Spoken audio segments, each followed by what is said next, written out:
Chapter 10. The Colonel and His Friend.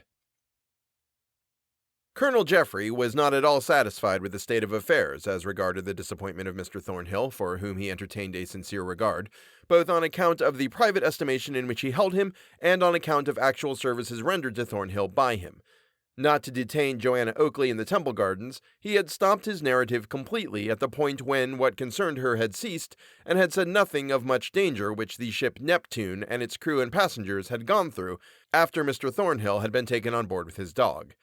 The fact is, the storm which he had mentioned was only the first of a series of gales of wind that buffeted the ship about for some weeks, doing it much damage and enforcing almost the necessity of putting in somewhere for repairs.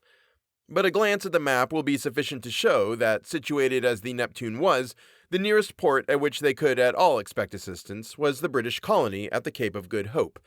But such was the contrary nature of the winds and waves that just upon the evening of a tempestuous day they found themselves bearing down close inshore on the eastern coast of Madagascar. There was much apprehension that the vessel would strike on a rocky shore, but the water was deep and the vessel rode well. There was a squall, and they let go both anchors to secure the vessel, as they were so close inshore, lest they should be driven in and stranded. It was fortunate they had so secured themselves, for the gale, while it lasted, blew half a hurricane, and the ship lost some of her mast and some other trifling damage, which, however, entailed upon them the necessity of remaining there a few days, to cut timber to repair their masts, and to obtain a few supplies. There is but little to interest a general reader in the description of a gale. Order after order was given until the masts and spars went one by one, and then the orders for clearing the wreck were given. There was much work to be done, and but little pleasure in doing it, for it was wet and miserable while it lasted, and there was the danger of being driven upon a lee shore and knocked to pieces upon the rocks. This danger was averted, and they anchored safe at a very short distance from the shore in comparative security. "We are safe now," remarked the captain as he gave his second-in-command charge of the deck, and approached Mr. Thornhill and Colonel Jeffrey. "I am happy it is so," replied Jeffrey. "Well, Captain," said Mr. Thornhill, "I am glad we have done with being knocked about. We are anchored, and the water here appears smooth enough." "It is so, and I dare say it will remain so. It is a beautiful basin of water, deep and good anchorage, but you see it not large enough to make a fine harbor." "True, but it is rocky." "It is, and that may make it sometime dangerous, though I don't know that it would be so in some gales. The sea may beat in at the opening, which is deep enough for anything to enter. Even Noah's Ark would enter easily enough." "What will you do now?" "Stay here a day or so, and send boats ashore to cut some pine trees to refit the ship with masts." "You have no staves, then?" "Not enough for such a purpose, and we never do go out stored with such things." "You obtain them wherever you may go to?" "Yes, any part of the world will furnish them in some shape or other." "When you send ashore, will you permit me to accompany the boat's crew?" said Jeffrey. "Certainly, but the natives of this country are violent and intractable, and should you get into any row with them, there is every probability of your being captured or some bodily injury done you. But I will take care to avoid all that." "Very well, Colonel, you shall be welcome to go." "I must beg the same permission," said Mr. Thornhill, "for I should much like to see the country, as well as to have some acquaintance with the natives themselves." "By no means trust yourselves alone with them," said the captain, "for if you live, you will have cause to repent it. Depend upon what I say." "I will," said Thornhill. "I will go nowhere but where the boat's company goes." "You will be safe, then." "But do you apprehend any hostile attack from the natives?" inquired Colonel Jeffrey. "No, I do not expect it. But such things have happened before today, and I have seen them when least expected. Though I have been on this coast before, and yet I never met with any ill treatment. But there have been many who have touched on this coast who have had a brush with the natives and come off second best. The natives generally retiring when the ship's company muster strong in number, and calling out the chiefs, who come down in great force, that we may not conquer them." The next morning the boats were ordered out to go ashore with crews prepared for cutting timber and obtaining such staves as the ship was in want of. With these boats, old Thornhill and Colonel Jeffrey went both of them on board, and after a short ride they reached the shore of Madagascar.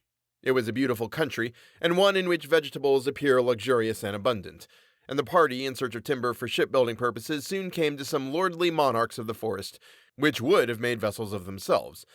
But this was not what was wanted, but where the trees grew thicker and taller they began to cut some tall pine trees down. This was the wood they most desired. In fact, it was exactly what they wanted. But they hardly got through a few such trees when the natives came down upon them, apparently to reconnoiter.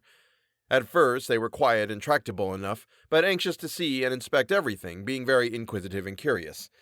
However, that was easily borne. But at length they became more numerous and began to pilfer all they could lay their hands upon, which, of course, brought resentment, and after some time a blow or two was exchanged. Colonel Jeffrey was forward and endeavoring to prevent some violence being offered to one of the woodcutters. In fact, he was interposing himself between the two contending parties and tried to restore order and peace, but several armed natives rushed suddenly upon him, secured him, and were hurrying him away to death before anyone could stir in his behalf. His doom appeared certain, for had they succeeded, they would have cruelly and brutally murdered him. However, just at that moment, aid was at hand, and Mr. Thornhill, seeing how matters stood, seized a musket from one of the sailors and rushed after the natives who had Colonel Jeffrey. There were 3 of them. 2 others had gone on to a prize, it was presumed, the chief's. When Mr. Thornhill arrived, they had thrown a blanket over the head of Jeffrey, but Mr. Thornhill in an instant hurled one down with a blow from the butt end of his musket, and the second met the same fate as he turned to see what was the matter. The third, seeing the colonel free and the musket leveled at his own head, immediately ran after the other 2 to avoid any serious consequences to himself. "Thornhill, you have saved my life," said Colonel Jeffrey excitedly. "Come away, don't stop here, to the ship, to the ship!" And as he spoke, they hurried after the crew, and they succeeded in reaching the boats and the ship in safety, congratulating themselves not a little upon so lucky an escape from a people quite warlike enough to do mischief, but not civilized enough to distinguish when to do it. When men are far away from home and in foreign lands with the skies of other climes above them, their hearts become more closely knit together in those ties of brotherhood which certainly ought to actuate the whole universe, but which as certainly do not do so, except in very rare instances. One of these instances, however, would be found in the conduct of Colonel Jeffrey and Mr. Thornhill, even under any circumstances, for they were most emphatically what might be termed kindred spirits. But when we come to unite to that fact the remarkable manner in which they had been thrown together, and the mutual services that they had in their power to render to each other, we should not be surprised at the almost romantic friendship that arose between them. It was then that Thornhill made the colonel's breast the depository of all his thoughts and all his wishes, and a freedom of intercourse and a community of feeling ensued between them, which, when it does take place between persons of really congenial dispositions, produces the most delightful results of human companionship. No one who has not endured the tedium of a sea voyage can at all be aware of what a pleasant thing it is to have someone on board, in the rich stores of whose intellect and fancy one can find a never-ending amusement. The winds might now whistle through the cordage, and the waves toss the great ship on their foaming crests. Still, Thornhill and Jeffrey were together, finding in the midst of danger solace in each other's society, and each animating the other to the performance of deeds of daring that astonished the crew. The whole voyage was one of the greatest peril, and some of the oldest seamen on board did not scruple, during the continuance of their night watches, to intimate to their companions that the ship, in their opinion, would never reach England, and that she would founder somewhere along the long stretch of the African coast. The captain, of course, made every possible exertion to put a stop to such prophetic sayings, but when once they commenced, in a short time there is no such thing as completely eradicating them, and they, of course, produce the most injurious effect, paralyzing the exertions of the crew in times of danger, and making them believe that they are in a doomed ship, and consequently all that they can do is useless. Sailors are extremely superstitious on such matters, and there cannot be any reasonable doubt but that some of the disasters that befell the Neptune on her homeward voyage from India may be attributed to this feeling of fatality getting hold of the seamen, and inducing them to think that, let them try what they might, they could not save the ship. It happened that, after they had rounded the Cape, a dense fog came on such as had not been known on that coast for many a year, although the western shore of Africa at some season of the year is rather subject to such a species of vaporous exhalation. Every object was wrapped in the most profound gloom, and yet there was a strong eddy or current of the ocean flowing parallel with the land, and as the captain hoped, rather off than on the shore. Still, there was a suspicion that the ship was making leeway which must eventually bring it on shore, by some of the low promontories that were by the maps indicated to be upon the coast. In consequence of this fear, the greatest anxiety prevailed on board the vessel, and lights were left burning on all parts of the deck, while 2 men were continually engaged making soundings.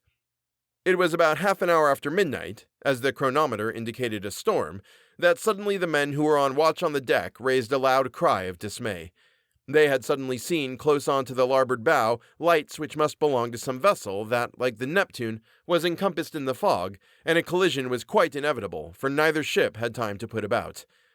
The only doubt, which was a fearful and an agonizing one to have solved, was whether the stronger vessel was of sufficient bulk and power to run them down, or they it, and that fearful question was one which a few moments must settle. In fact, almost before the echo of that cry of horror which had come from the men had died away, the vessels met.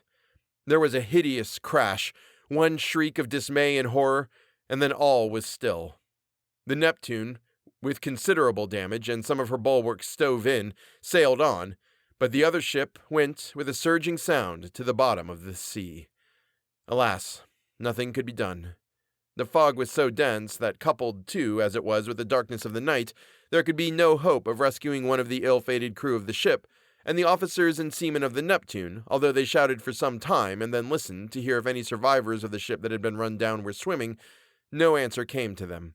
And when, in about 6 hours more, they sailed out of the fog into a clear sunshine, where there was not so much as a cloud to be seen, they looked at each other like men newly awakened from some strange and fearful dream. They never discovered the name of the ship they had run down, and the whole affair remained a profound mystery. When the Neptune reached the port of London, the affair was repeated, and every exertion was made to obtain some information concerning the ill-fated ship that had met with so fearful a doom. Such were the circumstances which awakened all the liveliest feelings of gratitude on the part of Colonel Geoffrey towards Mr. Thornhill, and hence was it that he considered it a sacred duty, now that he was in London and had the necessary leisure to do so, to leave no stone unturned to discover what had become of him. After deep and anxious thought, and feeling convinced that there was some mystery which it was beyond his power to discover, he resolved upon asking the opinion of a friend, likewise in the army, a Captain Rathbone, concerning the whole of the facts. This gentleman, and a gentleman he was in the fullest acceptance of the term, was in London. In fact, he had retired from active service and inhabited a small but pleasant house in the outskirts of the metropolis. It was one of those old-fashioned cottage residences, with all sorts of odd places and corners about it, and a thriving garden full of fine old wood, such as are rather rare near to London, and which are daily becoming more rare, in consequence of the value of land immediately contiguous to the metropolis not permitting large pieces to remain attached to small residences. Captain Rathbone had an amiable family about him, such as he was, and might well be proud of, and was living in as great a state of domestic felicity as this world could very well afford him. It was to this gentleman, then, that Colonel Geoffrey resolved upon going to lay all the circumstances before him concerning the probable fate of poor Thornhill. This distance was not so great but that he could walk it conveniently, and he did so, arriving towards the dusk of the evening, on the following day to that which had witnessed his deeply interesting interview with Joanna Oakley in the Temple Gardens.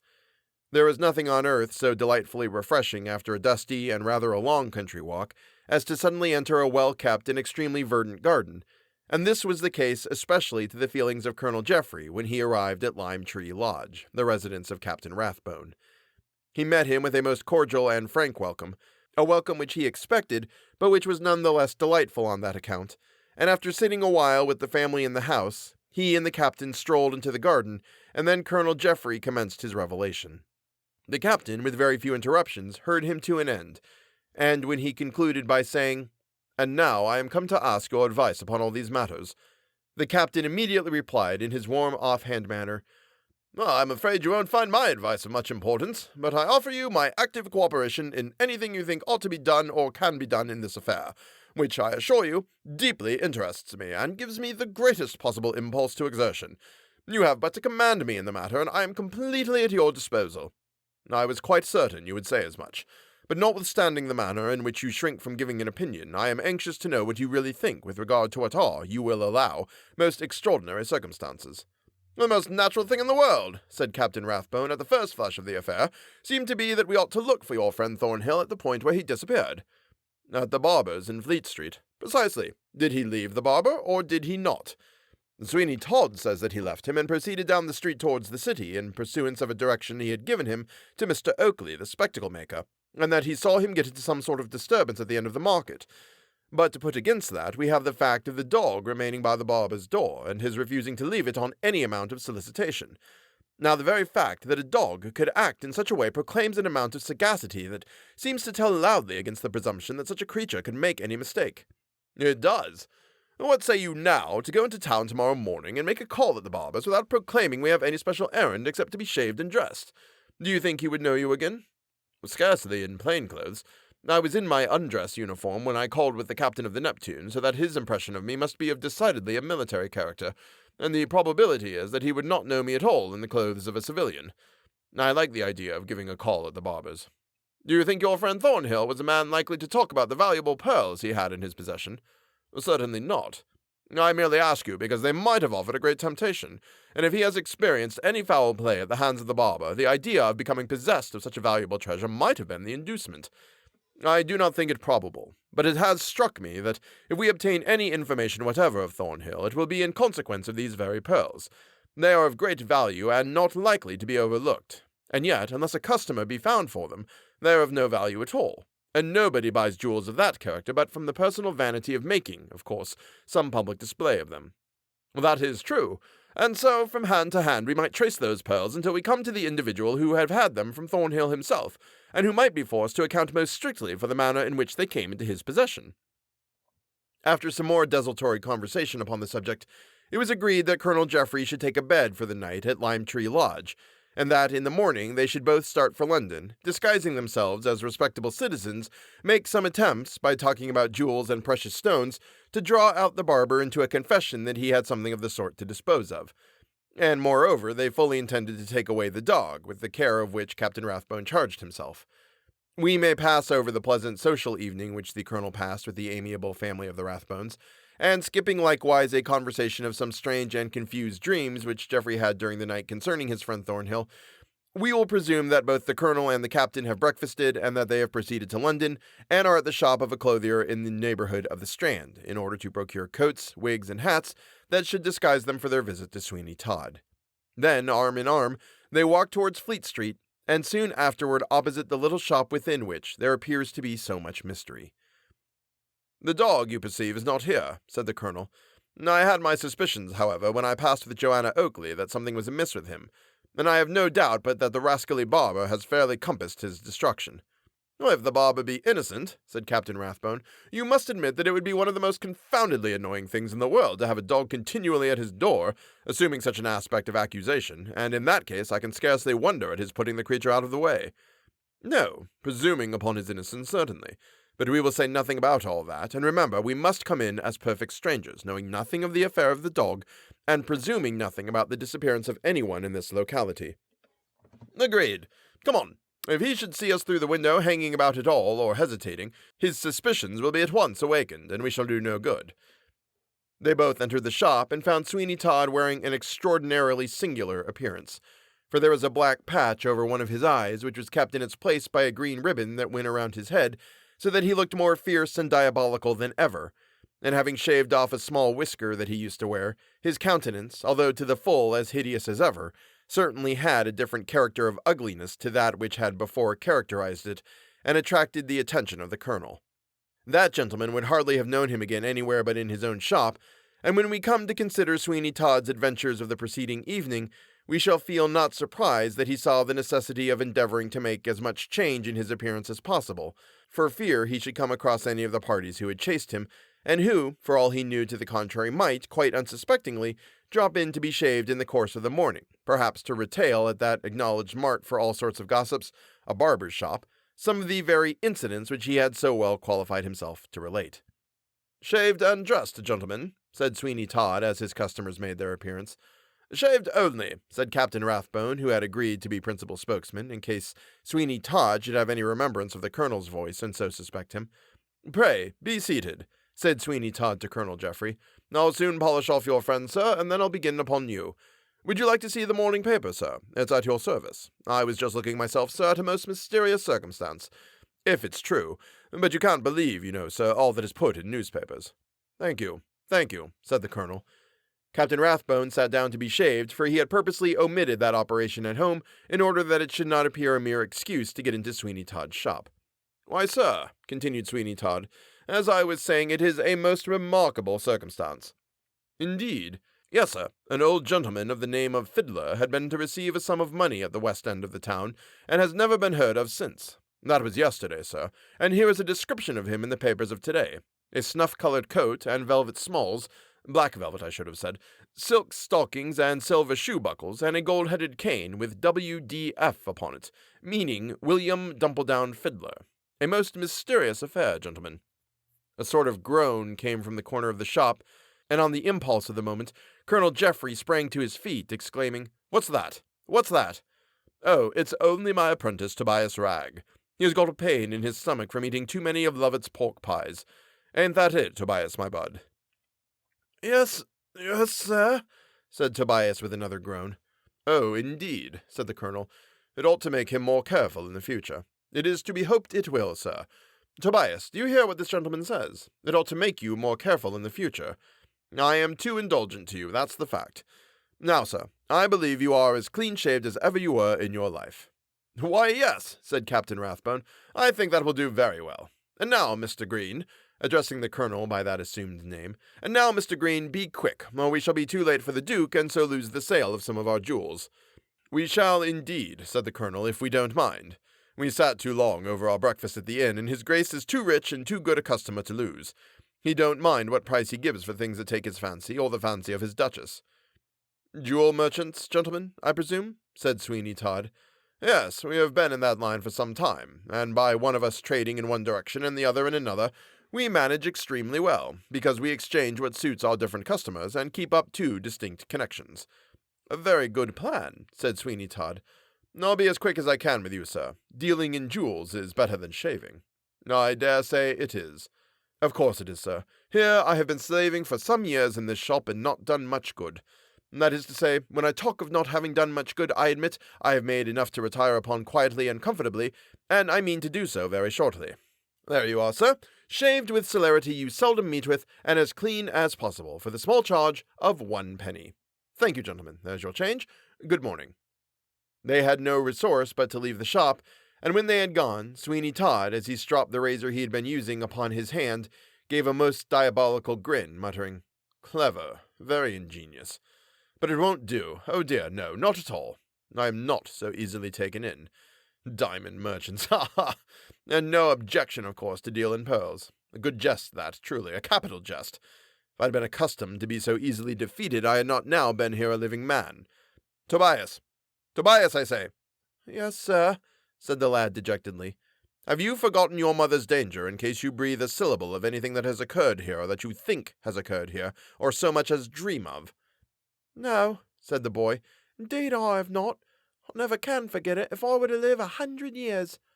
"That's well. Prudent. Excellent, Tobias.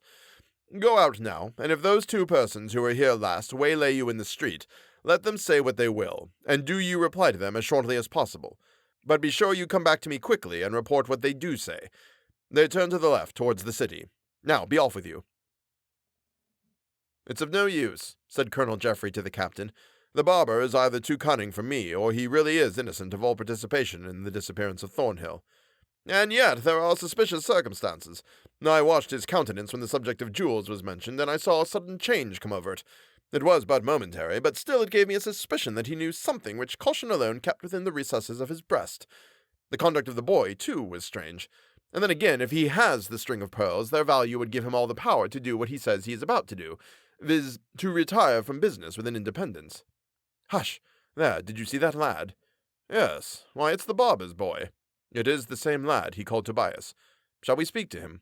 Let's make a bolder push, and offer him an ample reward for any information he may give us." "Agreed, agreed." They both walked up to Tobias, who was listlessly walking along the streets, and when they reached him they were both struck with the appearance of care and sadness that was upon the boy's face.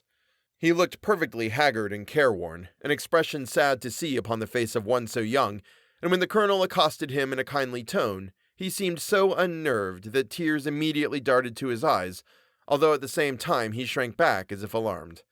"My lad," said the colonel, "you reside, I think, with Sweeney Todd, the barber. Is he not a kind master to you, that you seem so unhappy?" No.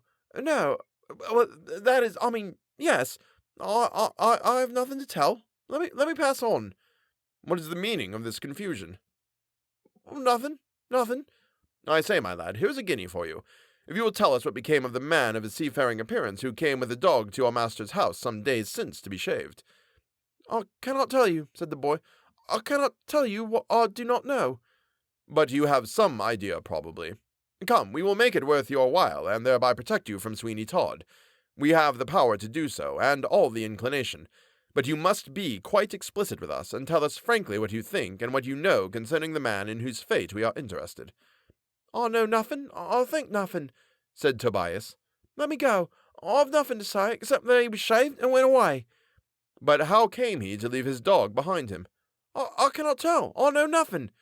It is evident that you do know something, but hesitate either from fear or some other motive to tell it. As you are inaccessible to fair means, we must resort to others, and so you shall at once come before a magistrate who will force you to speak out. Do with me what you will, said Tobias. I cannot help it. I've nothing to say to you, nothing whatever. Oh, my poor mother, if it were not for you— What then? Oh, nothing. It was but a threat of the colonel to take the boy before a magistrate, for he had really no grounds for so doing, and if the boy chose to keep a secret, if he had one, not all the magistrates in the world could force words from his lips that he felt not inclined to utter. And so, after one more effort, they felt that they must leave him. Boy, said the colonel, you are young and cannot well judge of the consequences of particular lines of conduct. You ought to weigh well what you are about, and hesitate long before you determine keeping dangerous secrets. We can convince you that we have the power of completely protecting you from all that Sweeney Todd could possibly attempt. Think again, for this is an opportunity of saving yourself, perhaps, from much future misery that may never arise again. I have nothing to say, said the boy. I have nothing to say. He uttered these words with such an agonized expression of countenance that they were both convinced he had something to say, and that, too, of the first importance, a something which would be valuable to them in the way of information, extremely valuable probably, and yet which they felt the utter impossibility of wringing from him. They were compelled to leave him, and likewise with the additional mortification that, far from making any advance in the matter, they had placed themselves and their cause in a much worse position, insofar as they had awakened all Sweeney Todd's suspicions if he were guilty, and yet advanced not one step in the transaction. And then, to make the matter all the more perplexing, there was still the possibility that they might be altogether upon a wrong scent, and that the barber of Fleet Street had no more to do with the disappearance of Mr. Thornhill than they had themselves.